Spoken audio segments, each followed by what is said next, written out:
ফিলিস্তিনের পক্ষে ইসরায়েলের বিরুদ্ধে সারা বিশ্বের উলামায়ে কেরাম আবেদন করছে যে মার্কিন এবং ইসরায়েলি পণ্য বর্জন করুন। তো হুজুর বলতেছে যে এই কথাটা যে শুধু একজন বক্তা বা 100 জন বক্তা বললে হবে না, বরং 180 কোটি মুসলমানের জবান দিয়া যদি এটা উচ্চারিত হয় যে মার্কিন এবং ইসরায়েলি পণ্য বর্জন করেন, একে যদি অপরকে বলে তো আল্লাহর কসম কাফের বেঈমানদের ঘাড় অনেক আগেই কাত হয়ে যাবে। আজকে আমি আসরের পরে এক হোটেলে চা খাইতে ঢুকছি ক্যান্টনমেন্ট। ওনা বললাম যে চা খাওয়ার আগে আমার একটা ছোট পানির বোতল দেন নরমাল। প্রথম আনছে একুয়াফিনা, আমি বলছি না এটা হইতো না, এটা ইসরায়েলি পণ্য। এরপরে আনছে কিনলে বোতল, এটা কিনলে একটা লেখ, বলছি না এটাও হইতো না।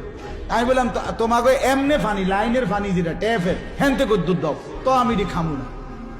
এই 2 বোতল খাই নাই, আচ্ছা গেল এটা। কিন্তু ম্যানেজারে বললাম যে মালিকের নাম্বারটা, মালিকের নাম কত আমি চিনি মালিককে। আমি বললাম কুদুর আপনার নাম্বারটা দাও, ডিসি নাম্বার মোবাইল করছি, কথা বলছি, অনুরোধ করছি যে ভাই পানি তো বিক্রি করবেন, তাইলে কমপক্ষে এই 2টা পানি বিক্রি করেন না। আপনি কি বলেন, আমরা আপনার জন্য দোয়া করুন। আলে সে সাথে সাথে বলছি হুজুর আপনি কইছেন, আমি 100 এই কথাটা মানব। তাহলে এই যে ফিকির, উঠতে বসতে চলতে ফিরতে, এটা বলতে হবে। মুসলমান সবাই মিলে চেষ্টা করতে হবে।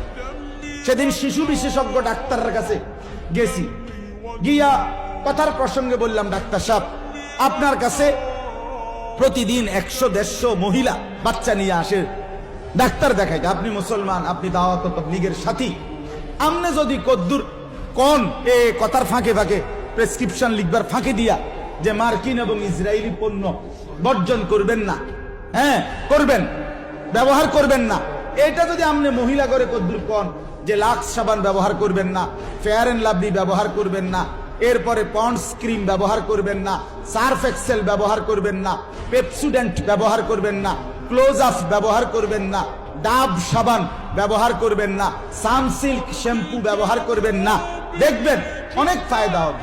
উনি সাথে সাথে আমার বলছে হুজুর আমি এখন প্রয়োজনে কম্পিউটার করে চেম্বারের 4 দিকে লাগাই দেব যে মার্কিন এবং ইসরায়েলি পণ্য বর্জন করব। তাহলে ফিকির চাই।